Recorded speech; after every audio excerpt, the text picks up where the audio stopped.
Welcome to episode 2, part 1 of the Chris Haas Show. I'm Chris Haas. Thank you so much for joining me today. A special thanks of those to you that have liked and subscribed to my channel on YouTube. If you haven't done so, please hop on over to YouTube and like and subscribe to my channel. You can also go back and check out episode 1. Now, in episode 1, we spoke about how you would secure an interview in a car dealership. Let's do a quick recap of episode 1. We reviewed studying the job description and using that to your advantage in your resume. We spoke about creating the resume itself. We discussed the attire, how you want to dress when you go to the car dealership. We discussed your vehicle and parking once you get to the dealership.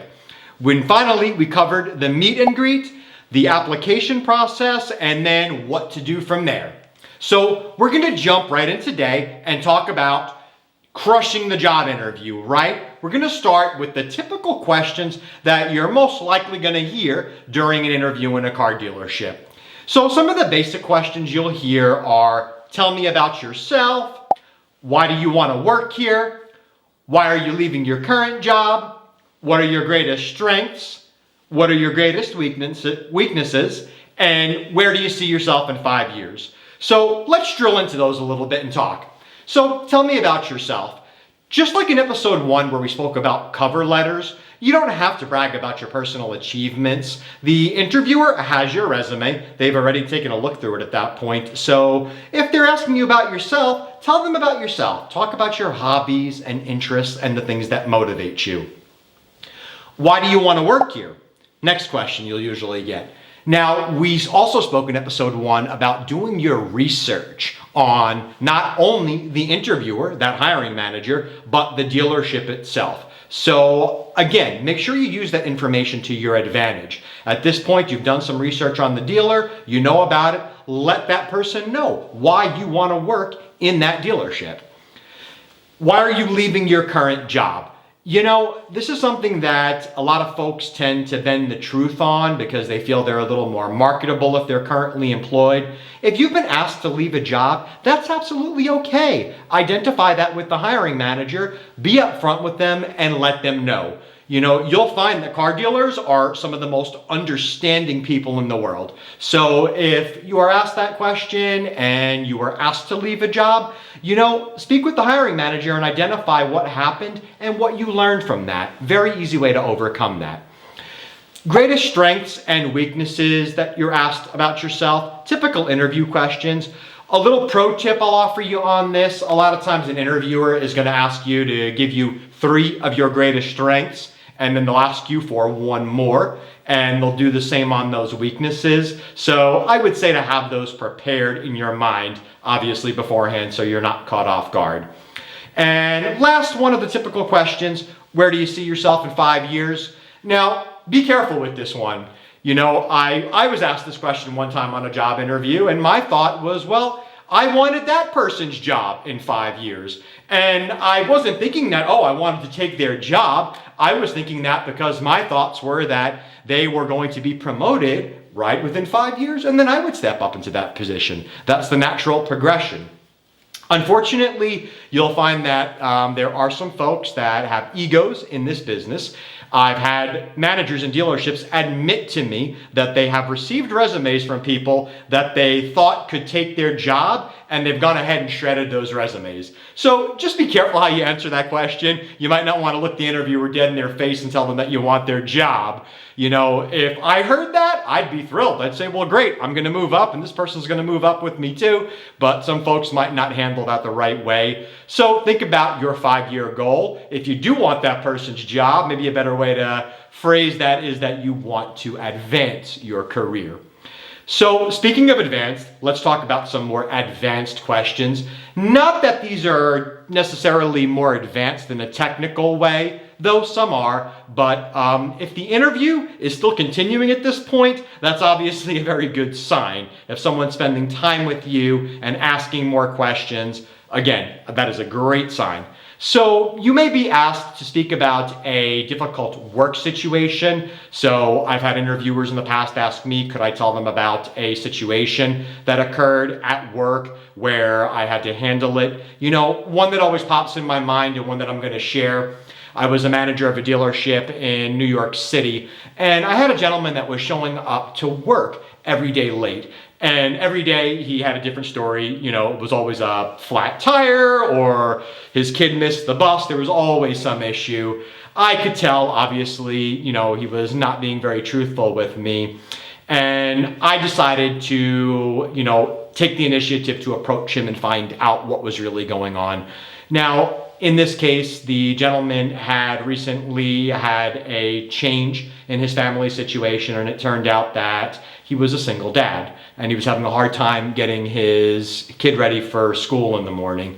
Hey, it happens, no big deal. So we had a quick conversation about it, and I was able to work with him. You know, I let him come in a little bit later in exchange for staying a little bit later.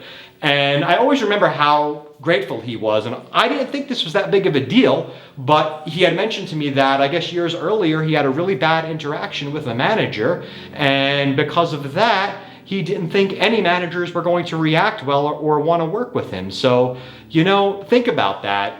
It doesn't have to be huge if you get asked that question. It can be a small thing like that. Income expectations. You know, I love the car business. This is one of the few businesses that you can walk into with zero experience and you can make six figures in your first year. So there's a good chance the interviewer is going to ask you what your income expectations are. Now, your income expectations should be north of $10,000 per month in this industry. If you're not making that in the car business, there may be something wrong with your pay plan or your workmanship, or perhaps a combination of both. Next typical question, what would you do if a coworker is talking negatively about the dealership? Right? Those of us that are seasoned out there, we know it. There's always that cancer, we call them in the dealership. There's that guy or girl that loves to hang around the coffee pot and just trash everyone and talk about how bad the deals are and how bad the customers are. You know, if you get asked a question like that, my recommendation would be that you let the interviewer know that you would go ahead and remove yourself from that situation if you heard another employee talking negatively. And you know, that really is the right thing to do. That guy or that girl that's being negative in the dealership, listening to that nonsense is not going to help you make any money. It's just going to bring you down. Stay away from it, and any interviewer would love to hear an answer like that.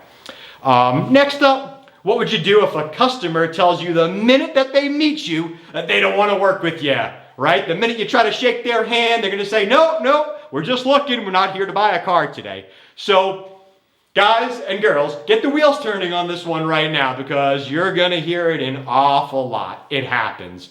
So if you're asked that question during the job interview, what would you do in that situation? You know, if you're new to the business, I'll give you a perfectly good answer for this. You could let the hiring manager know that if you were in that situation, that you'd be very kind to those folks. You'd give them a little bit of space. You'd let them know that you are there and you can help.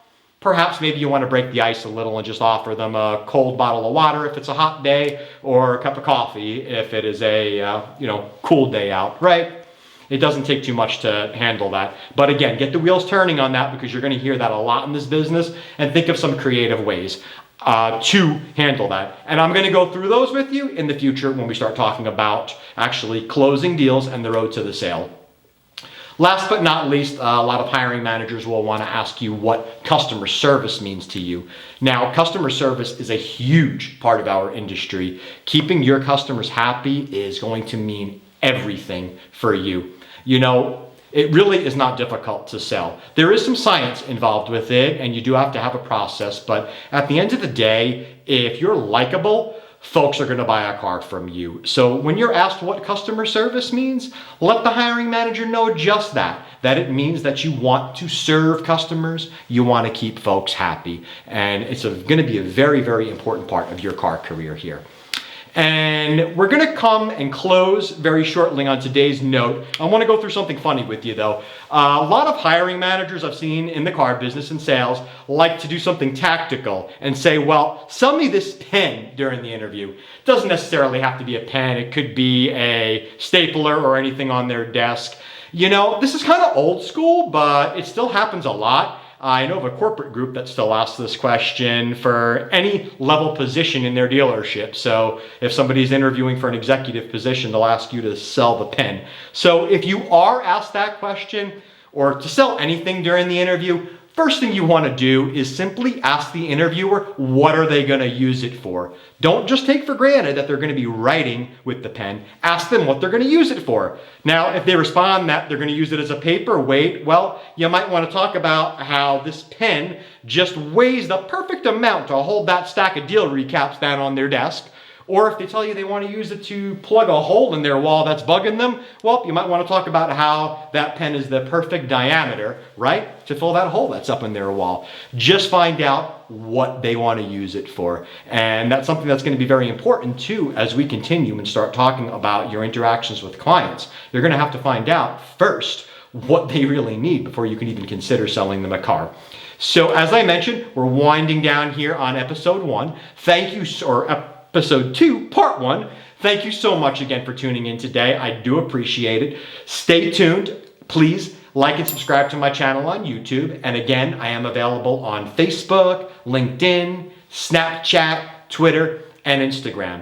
Now, in Part 2 of this episode coming soon, we're going to cover the questions that you are going to ask the interviewer, because one of the greatest ways you can blow an interview that's going perfectly is by not asking any questions. So we will go through some questions that you can ask the hiring manager, and I'm going to show you some tips here on how to actually take control of the interview yourself. So we're going to make sure that you crush that interview and land that career.